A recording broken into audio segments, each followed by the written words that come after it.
Mestre e Senhor, que neste momento permita aos seus mensageiros, aqui presentes, atuarem em nosso favor, direcionando as energias que emanam do mais alto para nos fortalecer e que todos nós possamos, neste momento, abrirmos os nossos corações e permitir que esses bons fluidos cheguem até nós, operando de forma positiva, para que todos nós possamos buscar, através do esforço próprio, a proposta da renovação em Cristo, para seguirmos com Ele a um mundo mais fraterno, mais humano, mais solidário, mais amoroso. Que a vossa paz, Senhor, nos envolva, envolvendo este ambiente que nos acolhe, e que possamos direcionar essas vibrações a toda a humanidade, a todos os corações encarnados, desencarnados, e em especial, Senhor, aos nossos lares. E aqueles que conosco caminham nesta existência, estando eles no plano físico ou nas dimensões espirituais. Se conosco Jesus, hoje e sempre, e assim o seja.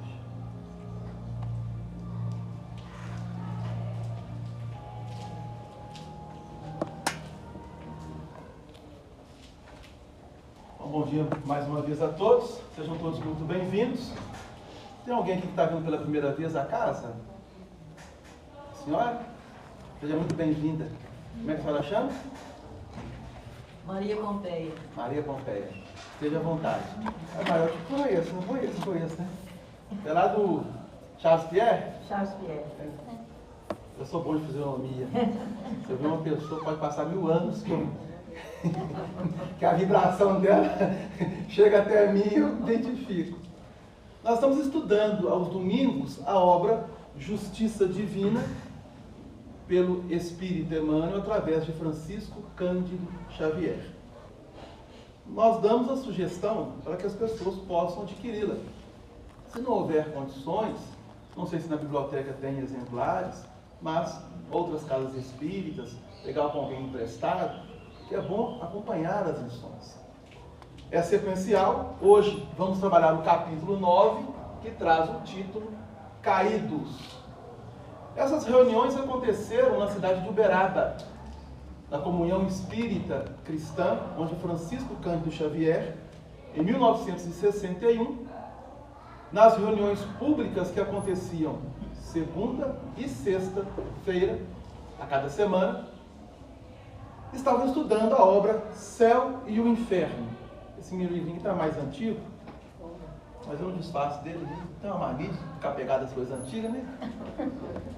Céu e Inferno é a quarta obra da codificação espírita, e que muitos de nós ainda temos uma certa dificuldade de abrir a obra, de ler a obra, de estudar a obra.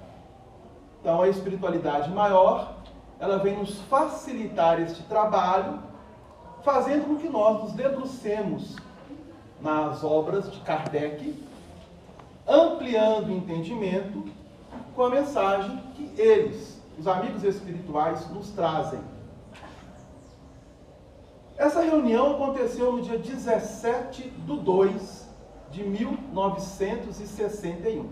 Então já se passaram mais de 60 anos. E no dia 17 foi uma sexta-feira. 17 de fevereiro de 1961 foi uma sexta-feira. E Emmanuel propõe neste título, Caídos, uma interpretação que ele vai dar conforme o estudo que foi realizado naquela noite, onde eles abriram a primeira parte da obra Céu e o Inferno, no capítulo 7, item 10. O capítulo 7 da obra Céu e Inferno traz as penas futuras segundo o Espiritismo. E dentro das penas futuras segundo o Espiritismo, nós temos um código proposto por Kardec, em comunhão com a espiritualidade, que é o Código Penal da Vida Futura, com 33 artigos. Então, nós temos um Código Penal da Vida Futura, onde precisamos conhecer, a fim de sabermos nos conduzir no plano físico, tanto quanto no plano extrafísico. Então, primeiro eu vou ler a lição de Emmanuel para fazermos o acasalamento com a proposta da obra Céu e Inferno. Alguém trouxe a obra Céu e Inferno aí? Não. Trouxe? Não. É bom também? É bom trazer. É bom trazer. Porque vai aprendendo a abrir a obra, os capítulos, os itens. Às vezes eu anoto aqui e lá eu... Aproxima-te dos caídos para ajudar. Então o título é Caídos. Por que Emmanuel está propondo esse título? Então, vamos entender. Não suponhas, contudo, que eles sejam apenas os companheiros que encontras na estrada, em decúbito, vitimados de inanição ou de desalento. Essa palavra decúbito aqui está no seu sentido de inércia. Ok? Acesta as lentes do Espírito e surpreenderás. Acesta, talvez seja uma palavra que poucos conhecem, ela traz o significado de posicionamento ou direcionamento. Então, Emmanuel está nos propondo direcionarmos as lentes, isto é, a nossa visão como espíritos. E surpreenderás os que jazem prostrados, embora garantam o corpo em condição vertical, à maneira de torre inútil. Entretanto, é preciso compreender para discernir. Aí ele vai propor para nós uma série de situações onde a grande maioria de nós ainda temos caído. Há os que caíram amando, sem saber que o afeto insensato os arrojaria nas trevas. Há os que caíram em rijas cadeias, por ignorarem que as flores genuínas do lar costumam viver no adubo do sofrimento. Há os que caíram auxiliando, por desconhecerem que a caridade real pede apoio à renúncia. Há os que caíram por devotamento à dignidade, transformando a justiça em gládio de intolerância. Há os que caíram nos duros freios do orgulho, imaginando-se mais limpos e mais nobres que os seus irmãos. Há os que caíram no fogo das paixões, delinquentes, ateado por eles mesmos a própria senda. Há os que caíram nas grades do ódio, por olvidarem que o perdão é sustento da vida. E há ainda aqueles outros que caíram na miséria da usura, como se pudessem comer o dinheiro que acumularam chorando. Cada um deles traz a dor nos recessos da alma, por elemento de correção. Não lhes agraves, assim, o suplício moral, alargando-lhes as feridas. Todos somos viajores nas trilhas da terra, carregando fardos de imperfeições. Hoje, podes estender os braços e levantar os que desfalecem. Amanhã, porém, é novo dia de caminhada e, embora tenhamos a obrigação de orar e vigiar, nenhum de nós sabe realmente se vai cair. Olha que proposta trazida por Emmanuel. Ele está trazendo essa lição dentro daquilo que a obra Céu e o Inferno, no artigo 10, ou no inciso 10 do Código Penal da Vida Futura, nos traz dentro do capítulo 7. E o que Kardec está trazendo para nós? Diz assim: o espírito sofre a pena das suas imperfeições, seja no mundo espiritual, seja no mundo corporal. Todas as misérias, todas as vicissitudes que suportamos na vida corporal são consequências de nossas imperfeições, de expiações de faltas cometidas, seja na existência presente, seja nas precedentes. Pela natureza dos sofrimentos e das vicissitudes que experimentam na vida corporal, pode-se julgar da natureza das faltas cometidas em uma precedente existência e das imperfeições que lhe são causa. É o artigo 10. Bom, então quando nós paramos para fazer uma reflexão em torno deste artigo, e somando com a lição de Emmanuel, quando ele coloca para nós no final que nenhum de nós sabe realmente se vai cair.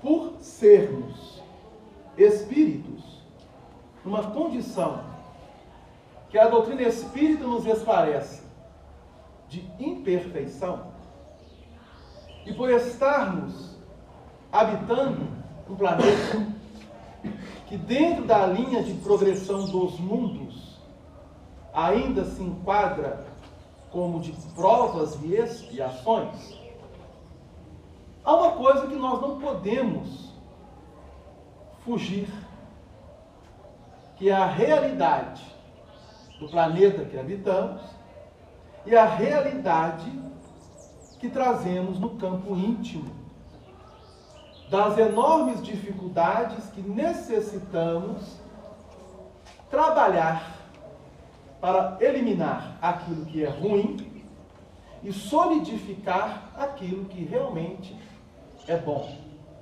é essencial. Mas Emmanuel, ele vai trazer para nós aqui também uma frase interessante para que nós possamos realizar este trabalho, que é preciso compreender para discernir. Então nós estamos com a doutrina espírita trabalhando essa realidade. Por mais que nós, na realidade, trazemos um acervo de conhecimentos e de informações, e que já temos um vasto campo de experiências através das vidas reencarnatórias, temos um bloqueio muito grande. E este bloqueio, ele vai expressar no campo íntimo do espírito, que é essa palavrinha aqui, proposta por Emmanuel: dor. Trazemos dores.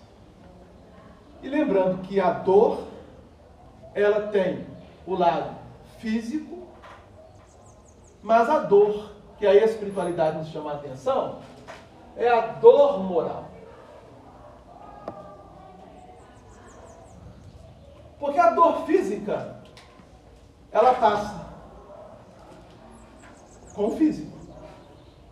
Ou com uma situação que a tecnologia e a ciência hoje nos traz para minorar, apaziguar algumas dores que trazemos do ponto de vista físico. Embora tenha algumas que são difíceis de erradicar. Um exemplo muito claro: fibromialgia. Há pessoas que trazem essa doença crônica, onde o corpo todo dói. E você procura a medicina, e a medicina não consegue diagnosticar realmente quais as causas que provocam aquela dor intensa. Tem pessoas que realmente ficam acamadas quando há um ataque mais forte.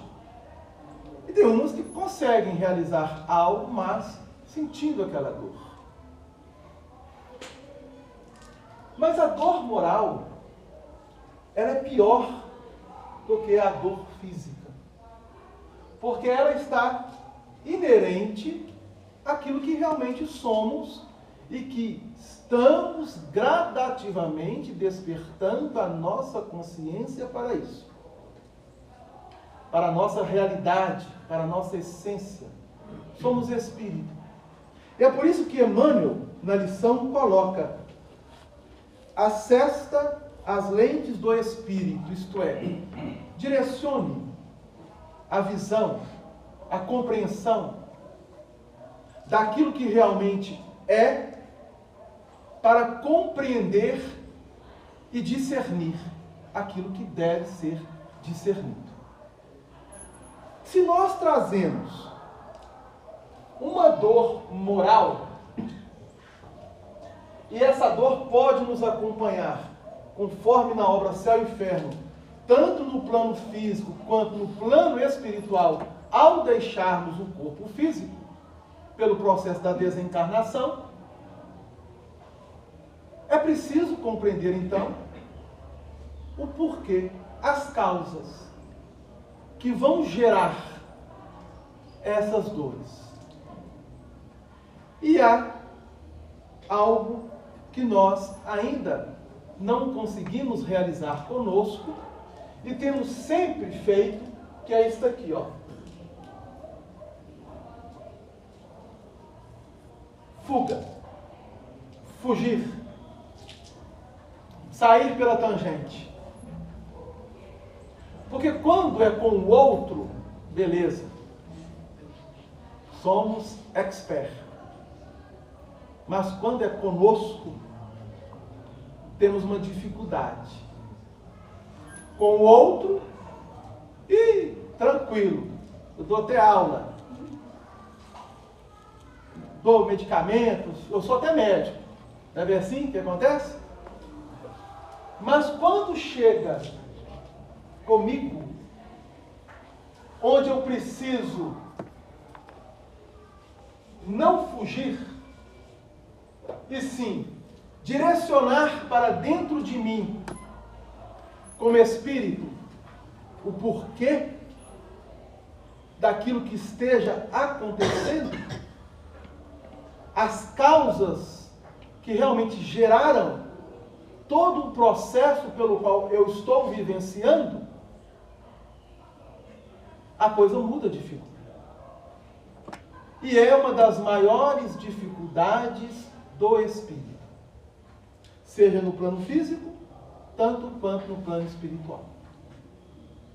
Porque ele vai necessitar realizar um movimento de renúncia E essa renúncia vai ter que quebrar, vamos dizer assim, o orgulho próprio, o egoísmo, a vaidade, a intolerância e uma série de vícios que Emmanuel coloca como paixões degradentes ou degradantes que ainda trazemos no campo íntimo. Então, quando Kardec coloca o espírito sofre essa dor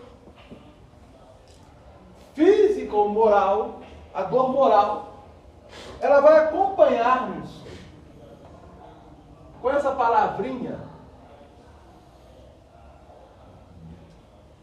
danada, sofrimento. E alguém pode dizer assim, mas eu tenho que sofrer? Será que eu nasci para sofrer? Não é isso que a gente ouve, ou até mesmo nós colocamos em certos momentos? Não. Espírito nenhum foi criado para sofrer. O sofrimento é uma opção.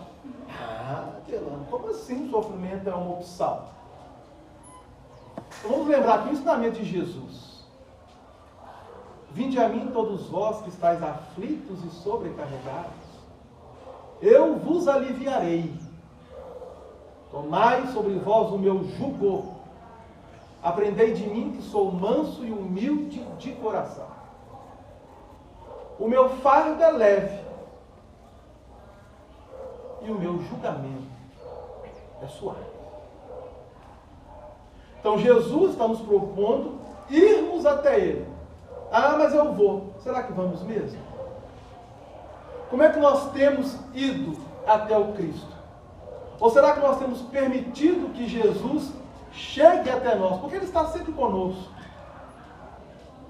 A realidade é que Ele, em nome do Pai, nunca nos abandonou.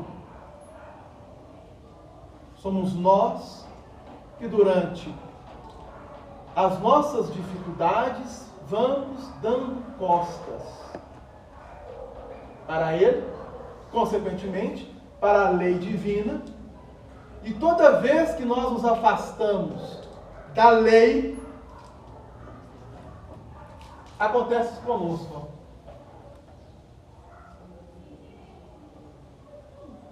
Nos tornamos infelizes.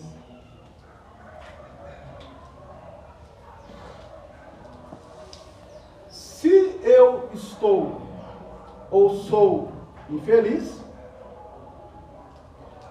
obviamente que eu não estarei satisfeito com alguma coisa, eu vou trazer uma dor no campo íntimo, e essa dor vai expressar no campo moral, chegando somatizada no corpo físico. Então, todas as vezes, ou sempre que nós nos afastarmos da lei de Deus, fato, infelicidade. Ah, Delano, como assim? Bom, os espíritos superiores nos falam sobre isso. Está na questão 614 do Livro dos Espíritos. Então vamos lá confirmar? O Kardec pergunta, questão 614. Aqui. Que se deve entender por lei natural? É a lei de Deus. Lei natural é a lei de Deus. E a única, vejam bem, e a única verdadeira para a felicidade do homem. Ela lhe indica o que deve fazer e o que não deve fazer.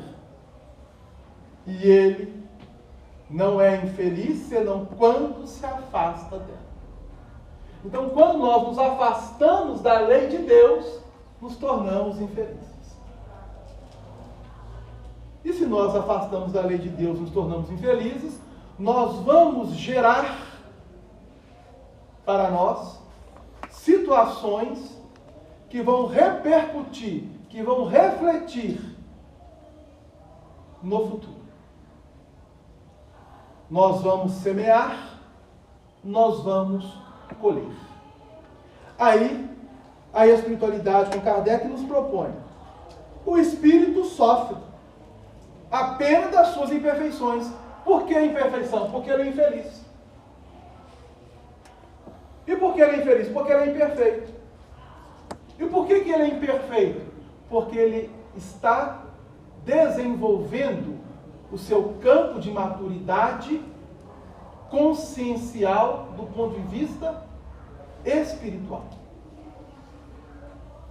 Nós ainda não temos uma consciência solidificada da nossa realidade. Não temos. Nós estamos trabalhando no nosso campo psíquico a solidificação dessa realidade. E é por isso que muitos de nós ainda sofremos. Que é uma opção. Porque nós retiramos o fardo, que pode ser leve, nós deixamos de usarmos de suavidade em nossos julgamentos, porque nós ainda não estamos seguindo Jesus. E seguir Jesus não é tão simples. Se fosse, a terra seria outra. Nós não estaríamos passando do ponto de vista individual, coletivo, social e perante toda a humanidade, as coisas que nós estamos observando. Mas se eu tenho observado fora, é preciso observar dentro. Porque o que está fora é o reflexo do que está dentro. E nós não paramos para analisar isso. Ah, Delano, mas como é que eu mudo isso? Como é que eu modifico isso? O que eu preciso fazer de fato para mudar a situação? Talvez a situação em que você está envolvido, ela não vai mudar de imediato. Precisa, em alguns casos, ser necessário passar por determinadas situações. É correção. É resgate. Isso se prende a quê? E aí que entra justamente aquilo que a doutrina espírita nos propõe. Se eu almejo a felicidade, e ela é real, a tal ponto que nós temos momentos de grandes alegrias, e podemos dizer até de felicidade, mas esses momentos de alegrias e de felicidades, eles necessitam se tornar cada vez mais regulares. A tal ponto que essa palavra infelicidade deixa de existir.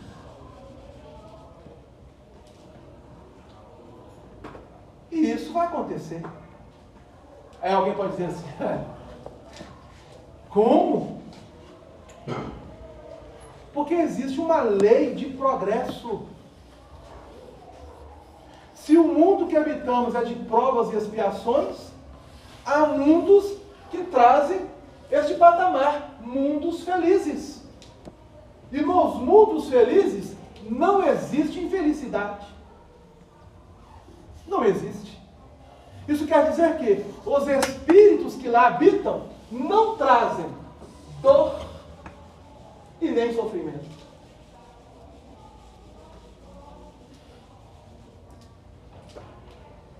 Devido terem conquistado uma moral que, segundo a definição dos espíritos, é a regra de se conduzir bem.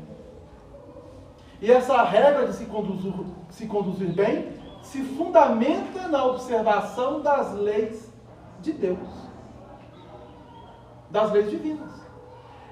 É que a espiritualidade responde a Kardec na questão 614, 629, 630 do Livro dos Espíritos. E aí se faz necessário, então, eu compreender a lei de Deus para discernir.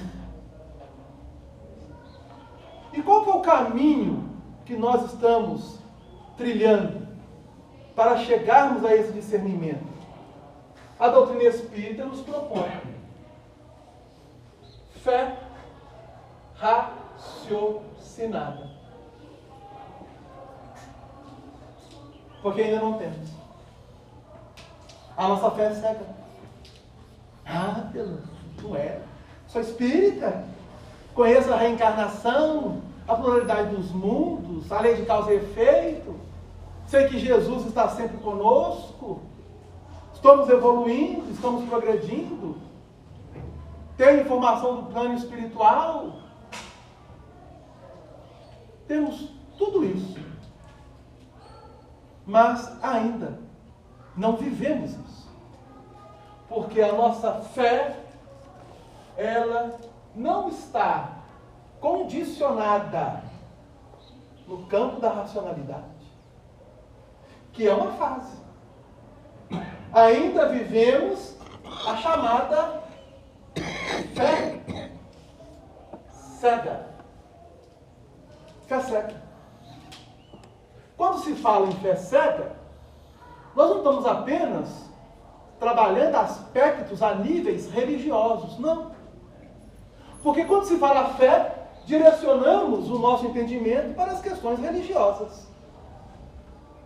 É o que os Espíritos propõem a Kardec, no capítulo 19 do Evangelho segundo o Espiritismo. Quando falamos de fé, nós precisamos consolidar essa palavra, porque fé significa fidelidade, sermos fiéis à lei divina, à lei do Pai, porque Ele é que nos criou. E aí nós necessitamos, então, através da fé raciocinada, buscarmos elementos dentro de nós para aprendermos como que se processou a criação, todos os seus ciclos evolutivos, até chegarmos à condição em que nós nos encontramos hoje. E a posição que nós nos encontramos hoje é a melhor de todas as existências. Não é assim? Hoje eu sou melhor do que ontem. Ah, Delane, e aqueles espíritos que estão em condição? Vou citar um exemplo. Aqui no Lafran, temos as crianças. É a melhor posição que eles se encontram. De todas as suas existências. Que isso, Delane? Não é assim? Por quê? Fé cega. Aí Emmanuel coloca, direcione as lentes do Espírito. Porque eles estão vivenciando uma situação. Eles estão na posição de caídos. Por enquanto. Mas por que estão nessa posição? Porque se permitiram a cair.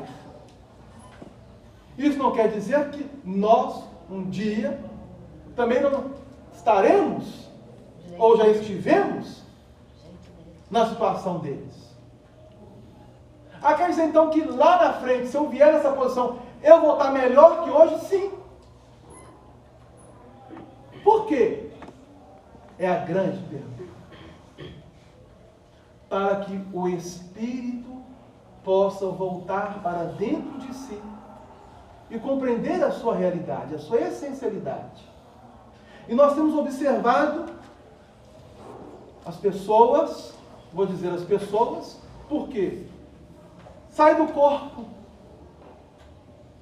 e chega do outro lado, em situações complicadíssimas. Porque quando tiveram a oportunidade de estar no físico e trabalharem isso, não conseguiram, porque a fé que os ainda envolviam ou movimentavam era a fé cega. Vamos pegar esse elemento de fé para fazermos uma analogia aqui com os caídos proposto por Emmanuel. Lá no capítulo 19 do Evangelho segundo o Espiritismo, eu nem ia trazer isso, mas já estamos falando de fé. Vamos seguir, né? Olha que a fé, eu não sei se você sabe, ela tem gradações. Nós estamos na segunda, fé raciocinada. Acima da fé raciocinada tem outros elementos de fé.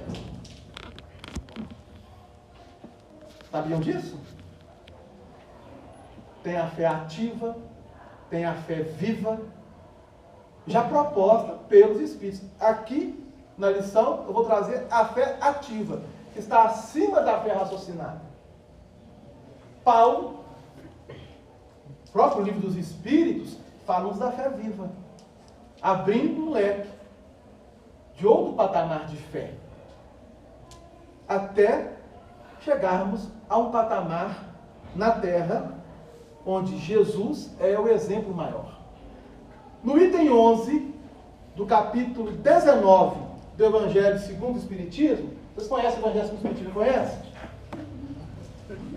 Livro de cabeceira. Ah, meu livro de cabeceira. Eu nem tenho cabeceira, porque se eu tivesse, não ia caber os livros, porque é tanto livro de cabeceira. Na verdade, nem tem a cabeceira. Não é verdade? Capítulo 19, item 11. É uma instrução da espiritualidade. Eles vão dizer assim: a fé, para ser proveitosa, deve ser ativa. A fé, para ser proveitosa, deve ser ativa. Não deve se entorpecer. Mãe de todas as virtudes que conduzem a Deus, deve velar atentamente pelo desenvolvimento das filhas que dela nascem. E quais são as filhas da fé?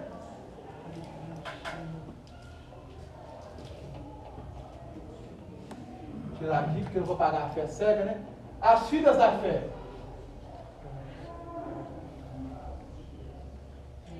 Esperança, caridade. É que Emmanuel coloca na lição: aproxima-te dos caídos para ajudar. A fé, para ser proveitosa, deve ser ativa. Não se deve entorpecer. Mãe de todas as virtudes. E, tendo como algumas das suas filhas, a esperança e a caridade. E eles vão dizer assim: a fé sincera é arrebatadora e contagiosa. Ela se comunica àqueles que não a tinham, ou mesmo não queiram tê-la. Encontra palavras persuasivas que vão à alma, enquanto que a fé aparente não tem senão palavras sonoras que os deixam frios e indiferentes. Aí o Emmanuel vai propor o seguinte: para nós aproximarmos dos caídos para os ajudar. E ele vai trazer para nós uma série de situações. Há os que caíram amando, há os que caíram em rijas cadeias, há os que caíram auxiliando, há os que caíram por devotamento da dignidade, há os que caíram nos duros freios do orgulho, há os que caíram no fogo das paixões, há os que caíram nas grades do ódio, e há ainda aqueles que caíram na miséria da usura. Bom, o que ele vai colocar aqui para nós? pregai pelo exemplo da vossa fé, para dá-la aos homens. Pregai pelo exemplo das vossas obras, para fazê-las ver o mérito da fé. Pregai pela vossa esperança inabalável, para lhes fazer ver a confiança que fortalece e leve a enfrentar todas as vicissitudes da vida. E a lição mais importante é a que ele vai colocar. Amai a Deus. Tranquilo. Mas sabei por que o amais. Crede em suas promessas, mas sabei por que nelas credes. Segui nossos conselhos, mas interai-vos do fim que vos mostramos e dos meios que vos trazemos para atingir. Isso é compreender e discernir. É a proposta da doutrina espírita ao trabalhar conosco a condição da fé raciocinada. Saber o porquê que isso está acontecendo comigo. E aí, na lição aqui do céu e inferno, a espiritualidade coloca para nós duas situações. Na existência presente ou nas existências precedentes. Então, nós estamos semeando na atualidade o que vamos colher amanhã. E estamos colhendo hoje o que semeamos no passado, que representa essa atual existência. Quando se fala passado, nós estamos falando dessa existência. Quando se fala pretérito, nós estamos falando das existências anteriores. Então há muita coisa que não tem nada a ver com aquilo que eu fiz em outra existência. É nessa mesma. Há muitas situações que estamos vivenciando por imprudência, imprevidência de nossa parte, nessa atual existência. E há outras coisas que nós sabemos, por nos tratarmos de espíritos em processo de desenvolvimento, amadurecimento, crescimento, evolução, estarem presentes ao pretérito. Na relação que tivemos em vidas anteriores. Então a proposta agora é aprendermos a aliar a fé raciocinada, alimentarmos a esperança e a caridade, para avançarmos junto com Cristo aquilo que nós devemos realizar, primeiramente conosco, e aquilo que vai estar dentro das nossas limitações, poder ajudar, de certa forma, os que estão caídos, ou que se encontram caídos. Mas eu preciso, primeiramente, ver se eu não me encontro caído. Aí é a dificuldade. Então, como é que eu vou saber se eu estou caído ou não? Porque o Emmanuel traz aqui para nós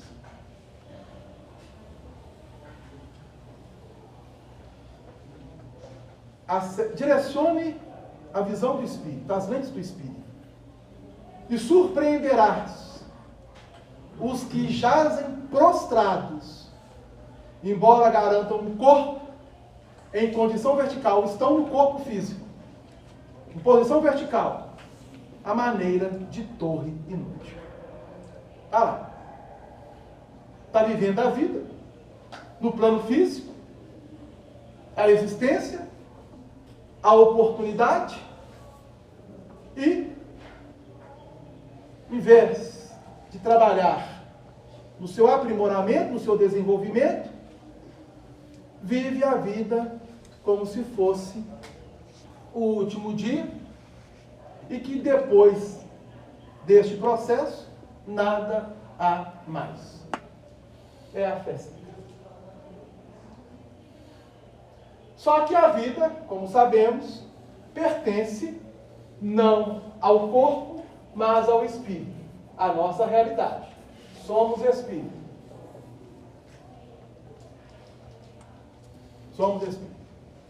Estamos no corpo, somos espírito. Aqui no plano espiritual, aqui na dimensão que interpenetra com o plano físico, uma das dimensões do plano espiritual, está abarrotado de espírito, desencarnados. E é interessante que muitos que estão aqui não entendem que estão desencarnados. Não compreendem. Muitos deles vêm nos acompanhando. Estão lá na nossa casa, lá no nosso lar. Está lá desencarnado, sem saber que está desencarnado. Convivendo conosco. Alguns sabem. Até já começaram a pensar a respeito. Mas, como estavam incrustados na fé cega durante milênios, tem-se um tempo para despertar. E a fé raciocinada vai proporcionar isso. A responsabilidade que temos é muito grande. Primeiro conosco e com aqueles que estão próximos a nós. A gente precisa, então, aprendermos a levantar a nós e aqueles que estão junto a nós. Mantendo sempre esperança, caridade. Essas duas palavras são filhas da fé, não da fé cega. Porque estamos nos esforçando para eliminá-la, mas agora de uma fé que inicia o seu desabrochar. Fé que raciocina, que procura entender, compreender o porquê dos acontecimentos e das coisas. Que aí começa a agir para a fé ativa, né? Que já vai indo lá na frente. Justo, aí é a fé ativa, aí é um outro processo. A raciocinada nós estamos elaborando, trabalhando. Por que disso? O que disso? Para ativá-la. Para lá na frente, trabalharmos a fé viva e assim sucessivamente. Posso pagar aqui, não posso? Bom, alguma pergunta dentro disso, gente? Algum questionamento? Está muito claro. Alguma colocação? Odemir? O próprio apóstolo Tiago fala, né? A fé sem obras ela é morta em si, né? Mostra a tua fé sem obras, eu mostraria as minhas obras pela minha fé. E aí, nesse estudo Caídos, a parábola do bom samaritano encaixa aí, porque o bom samaritano ajudou e não perguntou o que você fez, qual foi o seu passado. Ele fez o melhor que ele poderia fazer para amenizar, não para solucionar, né? Agora, os que mais deveriam ter feito alguma coisa, que foi o sacerdote, o levita, que tinha o conhecimento, e o mais interessante é que a parábola do bom samaritano não fala, a parábola do sacerdote que passou e não ajudou, quer dizer, o sacerdote perdeu o valor, o levita também, mas o bom samaritano ele teve valor, reconhecido por Deus, que ele mostrou como ele é pela obra que ele fez. Não adianta ele falar assim, eu tenho fé, mas aquela fé não serve para nada. Né? Perfeito. É uma parábola belíssima, né? Está no Evangelho de Lucas, aqui mesmo no Evangelho do Espiritismo, Kardec transcreve ela para nós, quando fala da caridade, mas precisamos avançar. São os caídos. Aí vem a pergunta. Nós estamos caídos? Ou será que já nos encontramos de pé? Pergunta. Colocar em terra, ninguém responde. Colocar em interrogação, né? Cada um vai refletir. Eu vou dizer, e aí, Delano, você está caído ou Como você está de pé? Eu estou de pé, perante você eu estou de pé, né? Aparentemente eu estou de pé. Mas eu estou falando de se eu estou de pé ou se nós estamos de pé do ponto de vista espiritual, do ponto de vista moral. É só a gente ver que planeta que a gente está. Carlos. Estamos aprimorando, né? Entendeu? Aprendendo e aprimorando para Fica de pé. ficarmos de pé, né? Porque não estamos totalmente de pé. Pelas próprias nossas falhas, nossos erros, entendeu? As nossas divergências, né? Não nos deixa, entendeu? Assim, nos vermos totalmente de pé. Isso. Vou trazer aqui um exemplo bom para que nós possamos refletir. Registrado por João, no capítulo 8, quando é colocado até a ele uma mulher em posição duvidosa e se joga ela no meio da praça. E naquele momento que ela está na praça, ela está caída. Literalmente. Tanto do ponto de vista físico, quanto do ponto de vista espiritual e moral. Jesus está de pé.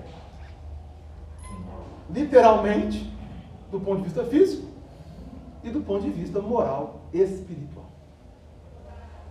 E quando Jesus chega até ali e faz uma pergunta, alguém te condenou?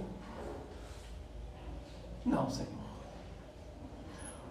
Porque tanto ela quanto aqueles que estavam a condenando traziam as imperfeições.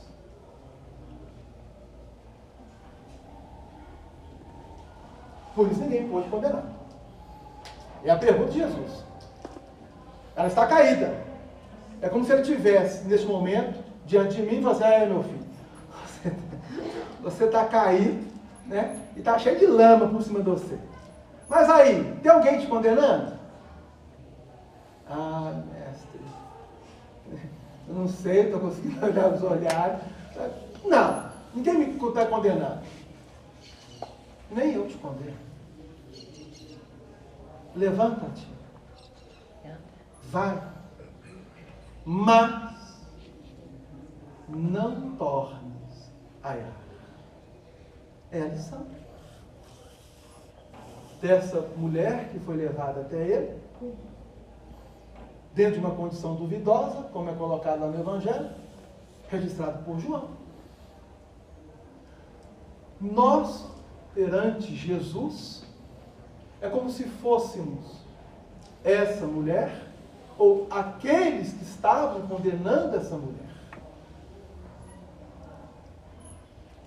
Mas nós precisamos eliminar as nossas imperfeições, e para realizarmos isso, precisamos responder a pergunta: estou caído? Estou de pé? Se estou caído, como faço para me levantar? E ao me levantar, como faço para manter a linha de direcionamento até o Cristo? Porque não basta levantar, é preciso seguir. E para seguir, tem que se movimentar, tanto para levantar quanto para seguir. É um movimento do Espírito em seu campo íntimo, em realizar em si mesmo essa autotransformação, compreendendo a sua realidade, entendendo que necessita prosseguir, mantendo a esperança e a caridade, porque sabe que Cristo se encontra adiante, nos aguarda. Porque Ele já vem até nós. Agora, se faz necessário que nós vamos até Ele. E aí, Ele nos pede para comprarmos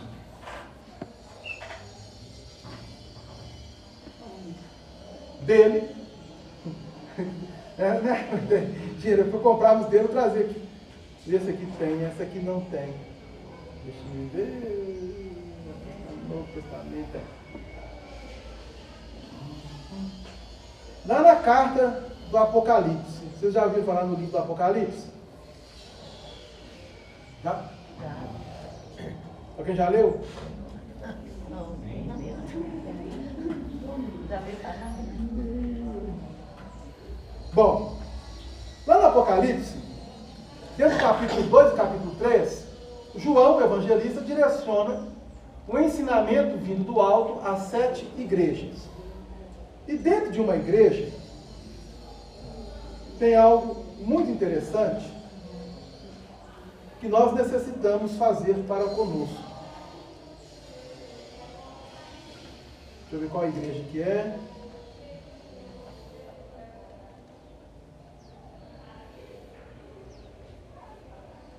De Sardes, não.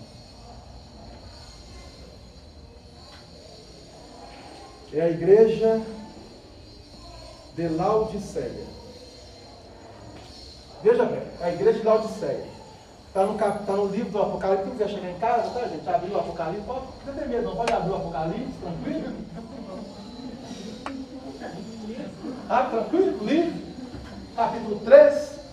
Carta à igreja de Laodiceia. A partir do versículo 14.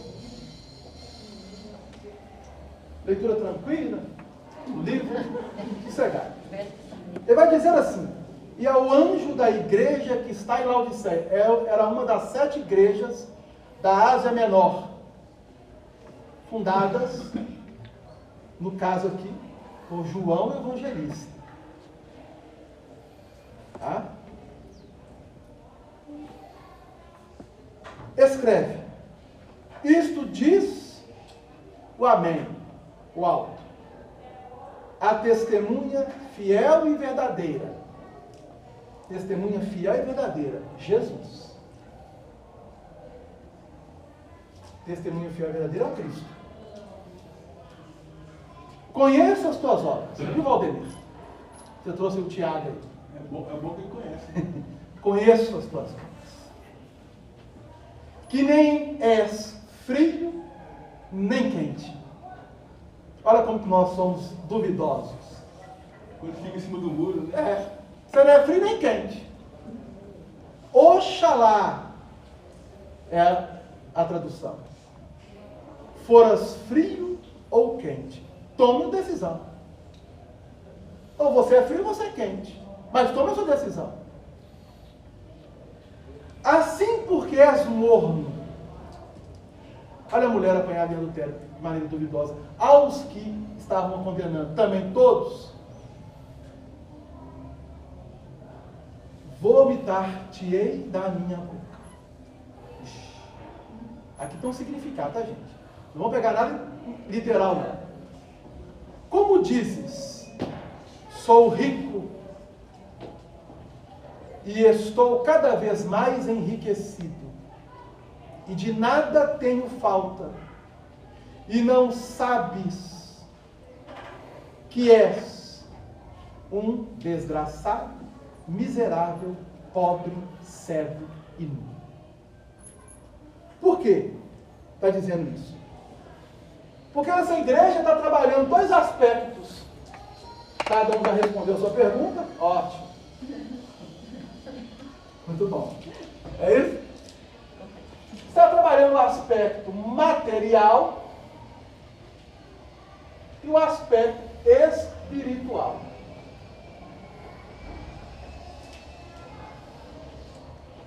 Precisamos alinhar os dois, enquanto estamos no plano físico, ou até mesmo fora do plano físico, porque nas dimensões espirituais, querendo ou não, vamos estar lidando com matéria, em outros níveis de aglomerações, mas é matéria.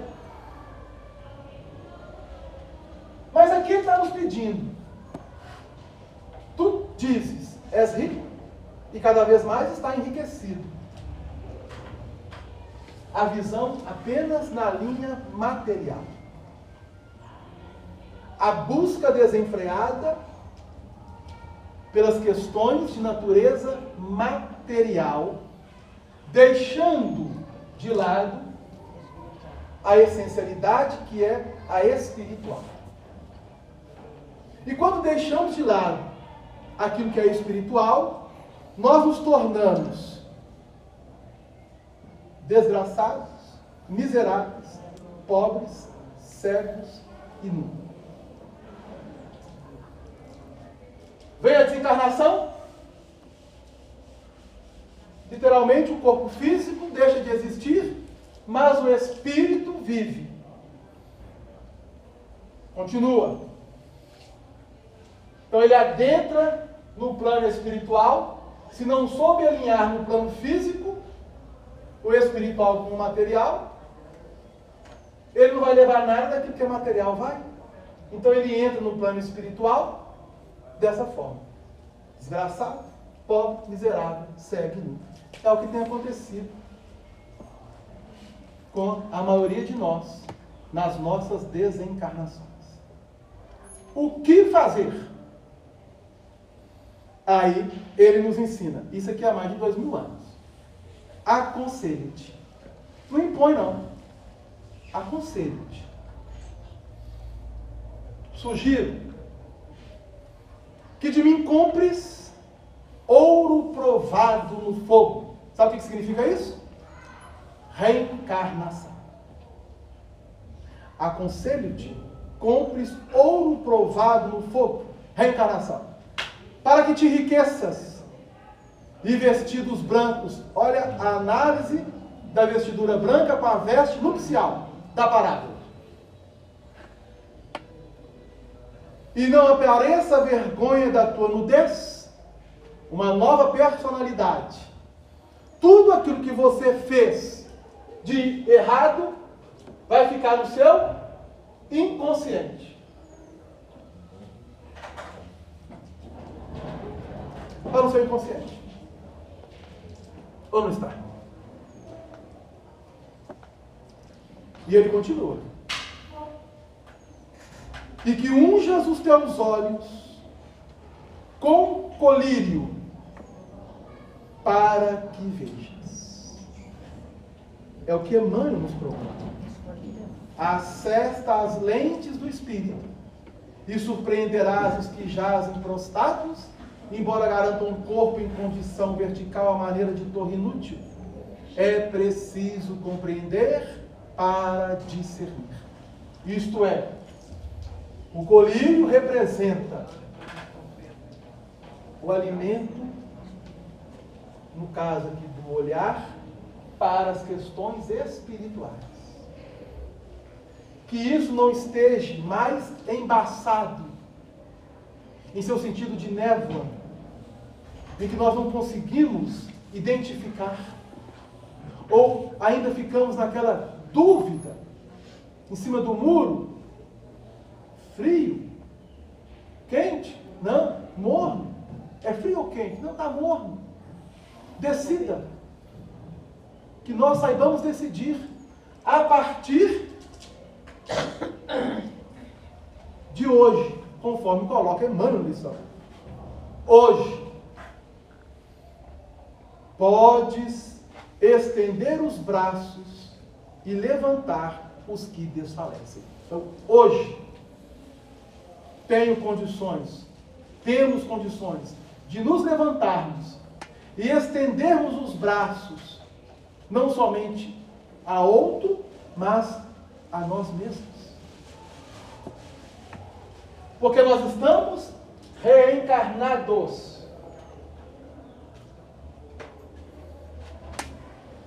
E os que estão desencarnados vão reencarnar? Vão reencarnar. E muitos deles querem reencarnar e chegar aqui no plano espiritual, terem a oportunidade que nós estamos tendo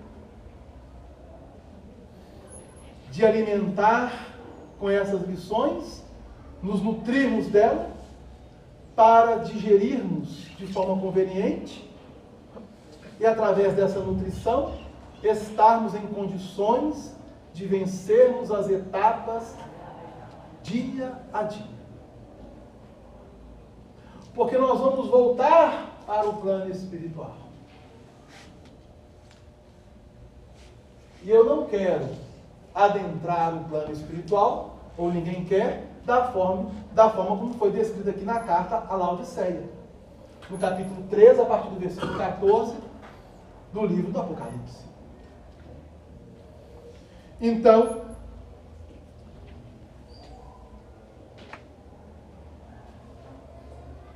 na obra Céu e Inferno, todas as misérias, todas as vicissitudes que suportamos na vida corporal, a encarnação, são consequências de nossas imperfeições, de expiações, de faltas cometidas, seja no passado, na atual existência, ou numa existência pretérita, em outras existências que tivemos. Pela natureza dos sofrimentos e das vicissitudes que experimentam na vida corporal, pode-se julgar. Aí entra justamente o discernimento por essa compreensão. As faltas que um dia nós cometemos. Para que nós não venhamos, conforme Jesus, no ensinamento lá registrado por João, da mulher de maneira duvidosa, não voltarmos a errarmos de novo. Porque tem duas situações. Existe a sombra, já ouviu falar de sombra, não já?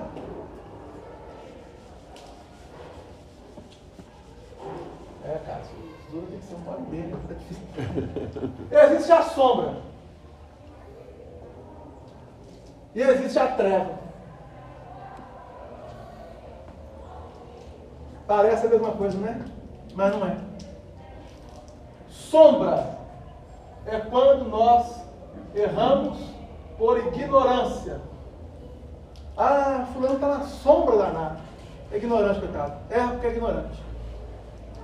Agora, quando estou em treva, fulano está em treva, ele já teve a experiência.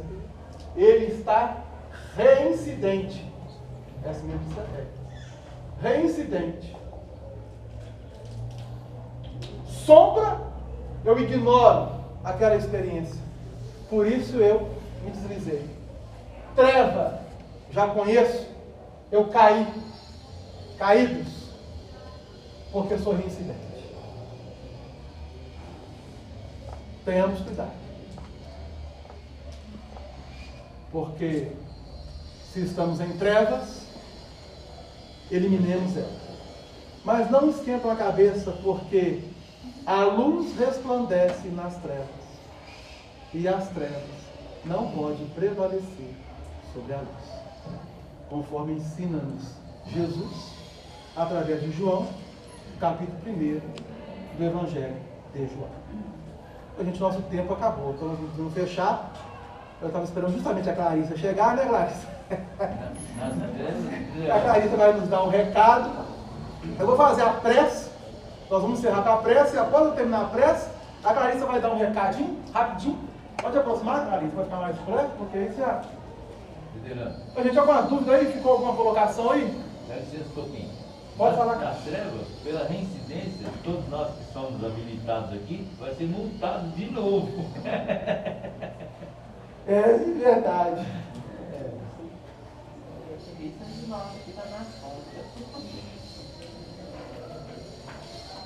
O Isaías, ele registra isso, né? Lá no seu livro, e Jesus relembra ele lá em Mateus. O povo que estava em trevas viu a grande luz, mas os que estavam sentados na sombra da morte ouviram a luz. Aí tem um ensinamento interessante. Eram os caídos, vindo de outros orbes, e os que se encontravam em sombra, trabalhando o processo evolutivo na própria Terra. Deixa eu ver. O USB.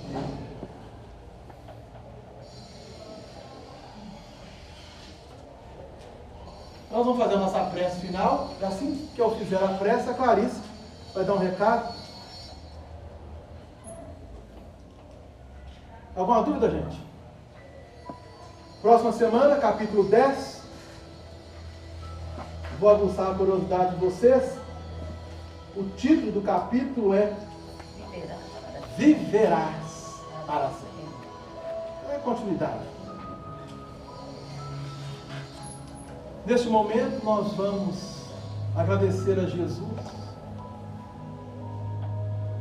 aos espíritos amigos e benfeitores que nesta casa operam em nome do Cristo,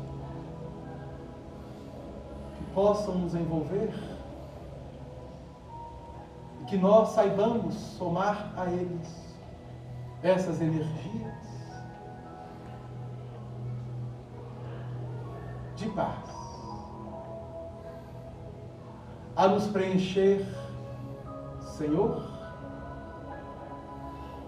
o âmago de nossas almas, de nossos espíritos,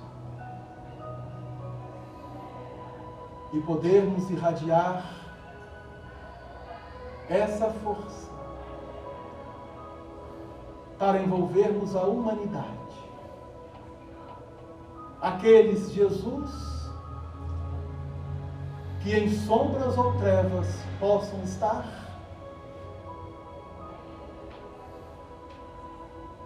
chegue até eles a vossa luz. Da mesma forma que gradativamente vem chegando até nós, para contigo, amado Mestre, seguirmos adiante na busca do nosso autoaperfeiçoamento, da nossa renovação, despojando tudo aquilo que não é necessário e condicionando-nos naquilo que é real, para podermos um dia, Senhor, contigo, louvarmos o Pai que está nos céus. Se conosco, Jesus, hoje e sempre, e assim o seja.